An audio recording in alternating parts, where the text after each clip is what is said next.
Little Dorrit by Charles Dickens. Book 1, Poverty. Chapter 32, More Fortune-telling. Maggie sat at her work in her great white cap, with its quantity of opaque frilling hiding what profile she had none to spare, and her serviceable eye brought to bear upon her occupation on the window side of the room.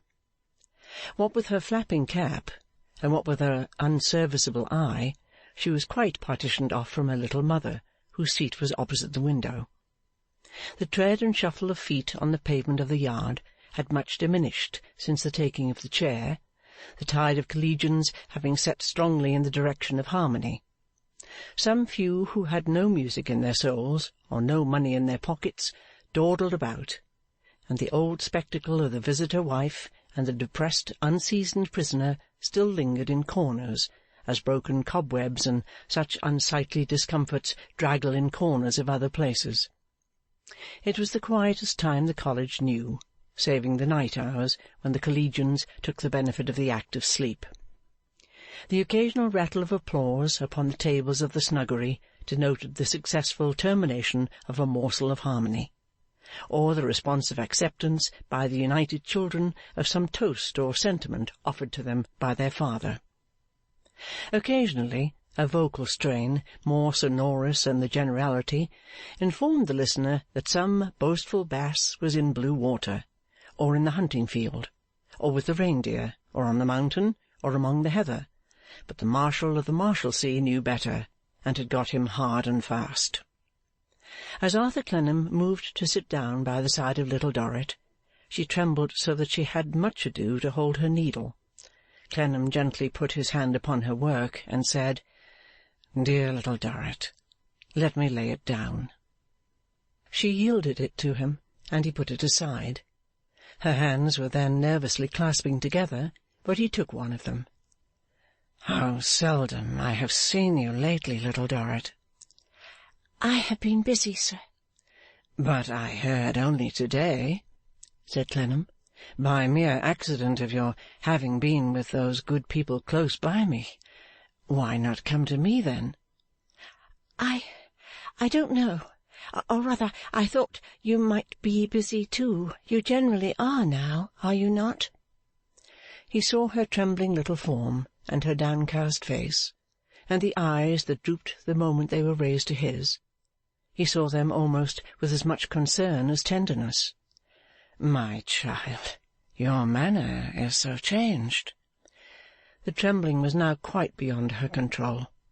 Softly withdrawing her hand, and laying it in her other hand, she sat before him with her head bent and her whole form trembling. "My own Little Dorrit," said Clennam compassionately.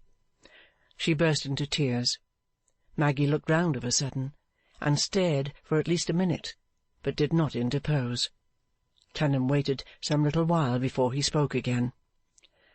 "I cannot bear," he said then, "to see you weep. But I hope this is a relief to an overcharged heart." "Yes, it is, sir. Nothing but that." "Well, well, I feared you would think too much of what passed here just now. It is of no moment, not the least. I am only unfortunate to have come in the way. Let it go by with these tears. It is not worth one of them. One of them. Such an idle thing should be repeated, with my glad consent, 50 times a day, to save you a moment's heartache, Little Dorrit." She had taken courage now, and answered far more in her usual manner. "You are so good. But even if there was nothing else in it to be sorry for and ashamed of, it is such a bad return to you." "Hush!" said Clennam, smiling and touching her lips with his hand. "Forgetfulness in you, who remember so many and so much, would be new indeed. Shall I remind you that I am not, and that I never was, anything but the friend whom you agreed to trust? No? You remember it, don't you?" "I try to do so, or I should have broken the promise just now, when my mistaken brother was here. You will consider his bringing up in this place, and will not judge him hardly, poor fellow, I know.' In raising her eyes with these words, she observed his face more nearly than she had done yet, and said with a quick change of tone, 'You have not been ill, Mr Clennam?' 'No.' 'Nor tried, nor hurt?' she asked him anxiously. It fell to Clennam now to be not quite certain how to answer. He said in reply, 'To speak the truth, I have been a little troubled, but it is over. Do I show it so plainly? I ought to have more fortitude and self-command than that. I thought I had. I must learn them of you. Who could teach me better?' He never thought that she saw in him what no one else could see. He never thought that in the whole world there were no other eyes that looked upon him with the same light and strength as hers. 'But it brings me to something that I wish to say,' he continued, 'and therefore I will not quarrel even with my own face for telling tales and being unfaithful to me. Besides, it is a privilege and pleasure to confide in my Little Dorrit. Let me confess, then, that, forgetting how grave I was, and how old I was, and how the time for such things had gone by me with the many years of sameness and little happiness that made up my long life far away, without marking it, that, forgetting all this, I fancied I loved some one.' 'Do I know her, sir?' asked Little Dorrit. 'No, my child.' 'Not the lady who has been kind to me for your sake?' 'Flora? No, no.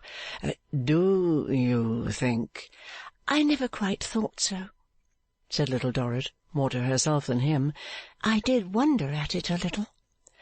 'Well,' said Clennam, abiding by the feeling that had fallen on him in the avenue on the night of the roses, the feeling that he was an older man who had done with that tender part of life. 'I found out my mistake, and I thought about it a little, in short, a good deal, and got wiser. Being wiser, I counted up my years and considered what I am, and looked back, and looked forward, and found that I should soon be grey. I found that I had climbed the hill, and passed the level ground upon the top, and was descending quickly. If he had known the sharpness of the pain he caused the patient heart in speaking thus, while doing it, too, with the purpose of easing and serving her.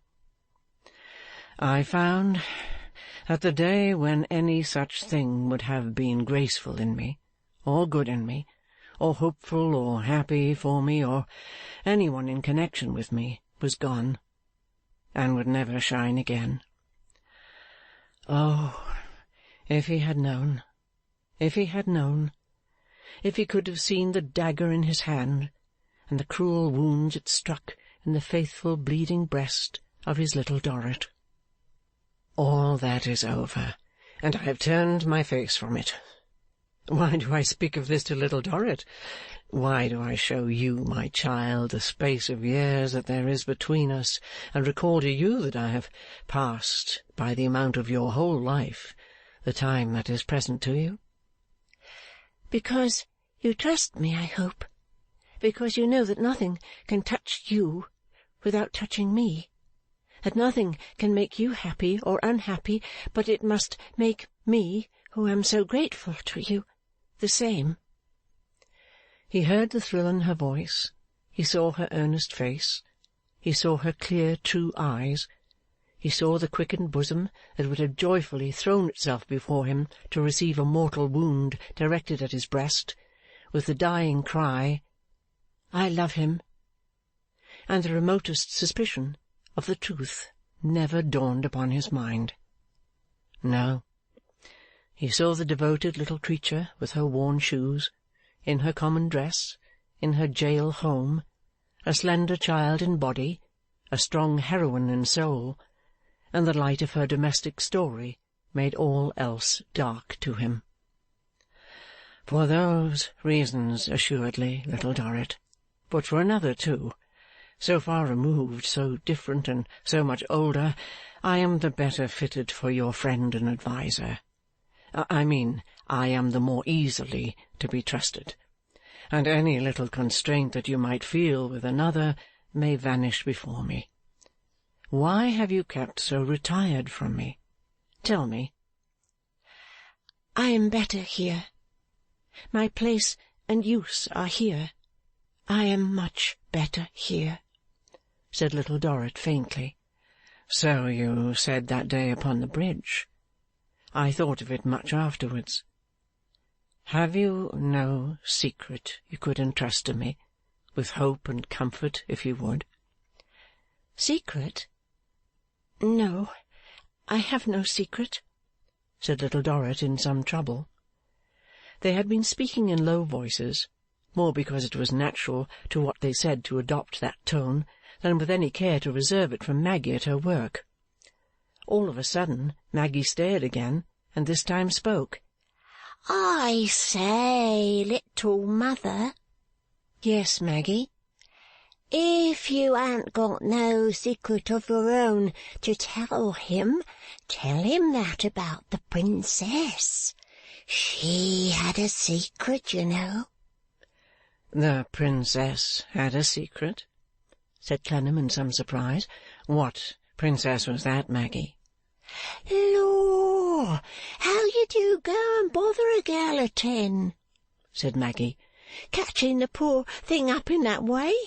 Whoever said the princess had a secret? I never said so. I beg your pardon. I thought you did. No, I didn't. How could I, when it was her as wanted to find it out? It was a little woman as had the secret, and she was always a-spinning at her wheel. And so she says to her, why do you keep it there? And so the t'other one says to her, no, I don't. And so the t'other one says to her, yes, you do. And then they both goes to the cupboard, and there it is. And she wouldn't go in the hospital, and so she died. You know, little mother, tell him that, for it was a reg'lar good secret, that was, cried Maggy, hugging herself. Arthur looked at Little Dorrit for help to comprehend this, and was struck by seeing her so timid and red. But when she told him that it was only a fairy tale she had one day made up for Maggy, and that there was nothing in it which she wouldn't be ashamed to tell again to anybody else, even if she could remember it, he left the subject where it was. However, he returned to his own subject by first entreating her to see him oftener, and to remember that it was impossible to have a stronger interest in her welfare than he had, or to be more set upon promoting it than he was. When she answered fervently, she well knew that. She never forgot it. He touched upon his second and more delicate point, the suspicion he had formed. Little Dorrit, he said, taking her hand again, and speaking lower than he had spoken yet, so that even Maggy in the small room could not hear him. Another word. I have wanted very much to say this to you. I have tried for opportunities. Don't mind me, who, for the matter of years, might be your father or your uncle. Always think of me as quite an old man. I know that all your devotion centres in this room, and that nothing to the last will ever tempt you away from the duties you discharge here. If I were not sure of it, I should, before now, have implored you, and implored your father, to let me make some provision for you in a more suitable place. But you may have an interest, I will not say now, though even that may have, at another time, an interest in someone else, an interest not incompatible with your affection here. She was very, very pale, and silently shook her head. It may be, dear Little Dorrit. No, no, no. She shook her head after each slow repetition of the word, with an air of quiet desolation that he remembered long afterwards. The time came when he remembered it well, long afterwards, within those prison walls, within that very room. But if it ever should be, tell me so, my dear child. Entrust the truth to me. Point out the object of such an interest to me, and I will try, with all the zeal and honour and friendship and respect that I feel for you, good little Dorrit of my heart, to do you a lasting service. Oh, thank you, thank you. But, oh, no, oh, no, oh, no. She said this, looking at him with her work-worn hands folded together, and in the same resigned accents as before. I press for no confidence now. I only ask you to repose unhesitating trust in me. Can I do less than that, when you are so good? Then you will trust me fully, will have no secret unhappiness or anxiety concealed from me. Almost none. And you have none now? She shook her head, but she was very pale. When I lie down tonight, and my thoughts come back, as they will, for they do every night, even when I have not seen you, to this sad place, I may believe that there is no grief beyond this room now and its usual occupants which preys on little Dorrit's mind. She seemed to catch at these words that he remembered too, long afterwards, and said more brightly, Yes, Mr. Clennam, yes, you may. The crazy staircase, usually not slow to give notice when any one was coming up or down, here creaked under a quick tread, and a further sound was heard upon it as if a little steam-engine, with more steam than it knew what to do with, were working towards the room. As it approached, which it did very rapidly, it laboured with increased energy, and, after knocking at the door, it sounded as if it were stooping down and snorting in at the keyhole. Before Maggy could open the door, Mr. Pancks, opening it from without, stood without a hat and with his bare head in the wildest condition, looking at Clennam and Little Dorrit over her shoulder. He had a lighted cigar in his hand, and brought with him airs of ale and tobacco smoke. Oh, Pancks, the gipsy, he observed out of breath. Fortune-telling. He stood dingily smiling and breathing hard at them, with a most curious air, as if, instead of being his proprietor's grubber, he were the triumphant proprietor of the Marshalsea, the Marshal, all the turnkeys, and all the collegians. In his great self-satisfaction he put his cigar to his lips, being evidently no smoker, and took such a pull at it, with his right eye shut up tight for the purpose, that he underwent a convulsion of shuddering and choking. But even in the midst of that paroxysm, he still essayed to repeat his favourite introduction of himself. Pancks, the gipsy, fortune-telling. I'm spending the evening with the rest of 'em, said Pancks. I've been singing. I've been taking a part in white sand and grey sand. I don't know anything about it. Never mind, I'll take any part in anything. It's all the same if you're loud enough. At first Clennam supposed him to be intoxicated, but he soon perceived that though he might be a little the worse or better for ale, the staple of his excitement was not brewed from malt or distilled from any grain or berry. How do you do, Miss Dorrit? Said Pancks. I thought you wouldn't mind my running round and looking in for a moment. Mr. Clennam, I heard was here, from Mr. Dorrit.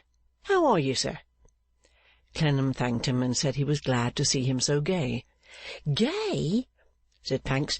I'm in wonderful feather, sir. I can't stop a minute, or I shall be missed, and I don't want him to miss me. Eh, Miss Dorrit? He seemed to have an insatiate delight in appealing to her and looking at her, excitedly sticking his hair up at the same moment like a dark species of cockatoo. I haven't been here half an hour. I knew Mr. Dorrit was in the chair, and I said, I'll go and support him. I ought to be down in Bleeding Heart Yard by rights, but I can worry them tomorrow. Eh, Miss Dorrit? His little black eyes sparkled electrically. His very hair seemed to sparkle as he roughened it. He was in that highly charged state that one might have expected to draw sparks and snaps from him by presenting a knuckle to any part of his figure. "Capital company here," said Pancks. "Eh, Miss Dorrit?" She was half afraid of him, and irresolute what to say. He laughed, with a nod towards Clennam. "Don't mind him, Miss Dorrit. He's one of us. We agreed that you shouldn't take on to mind me before people, but we didn't mean Mr Clennam. He's one of us. He's in it. Ain't you, Mr Clennam? Eh, Miss Dorrit?" The excitement of this strange creature was fast communicating itself to Clennam. Little Dorrit with amazement saw this, and observed that they exchanged quick looks.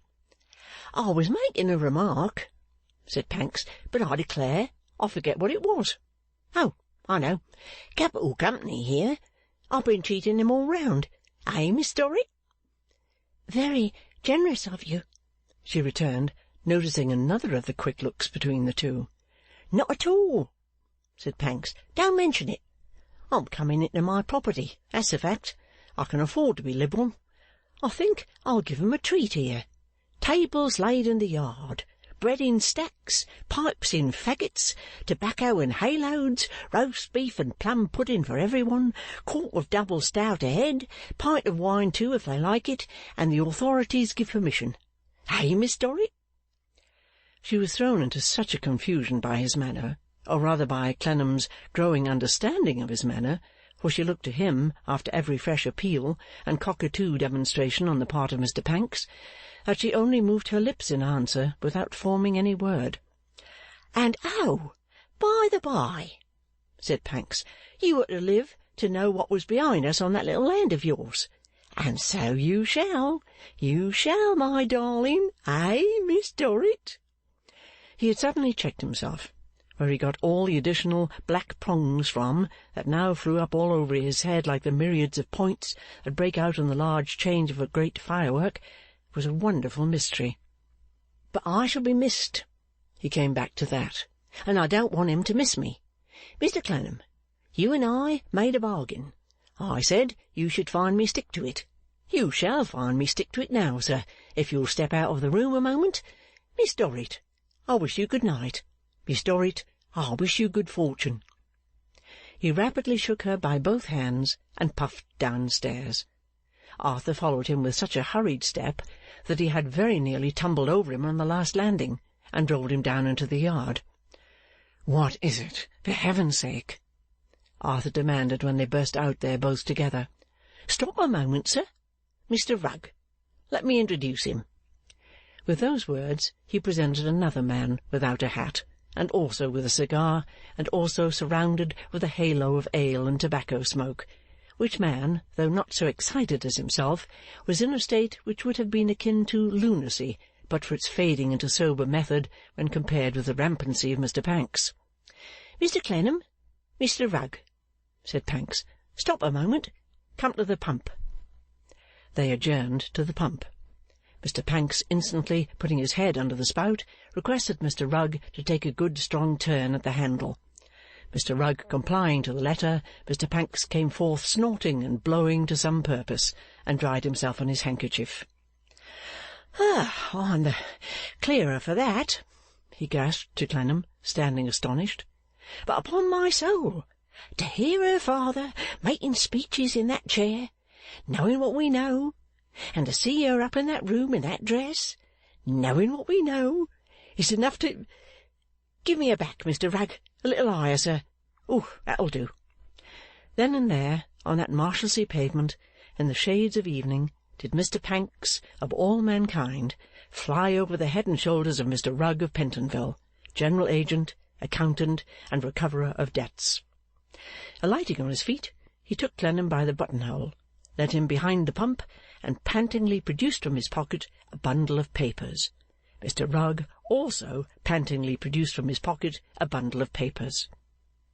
"Stay," said Clennam in a whisper. "You have made a discovery." Mr Pancks answered with an unction which there is no language to convey. "We rather think so." "Does it Implicate any one? How implicate, sir? In any suppression or wrong dealing of any kind? Not a bit of it. Oh, thank God, said Clennam to himself. Now, show me. You ought to understand, snorted Pancks, feverishly unfolding papers and speaking in short, high-pressure blasts of sentences. Where's the pedigree? Where's the schedule number 4, Mr. Rugg? Oh, all right. Here we are. You ought to understand that we are this very day virtually complete. We shan't be legal for a day or two. Call it, at the outside, a week. We've been at it night and day for I don't know how long. Mr. Rugg, you know how long. Never mind. Don't say. You'll only confuse me. You shall tell her, Mr. Clennam. Not till we give you leave. Where's that rough total, Mr. Rugg? Oh, here we are. There, sir. That's what you'll have to break to her. That man's your Father of the Marshalsea. End of Book 1, Chapter 32.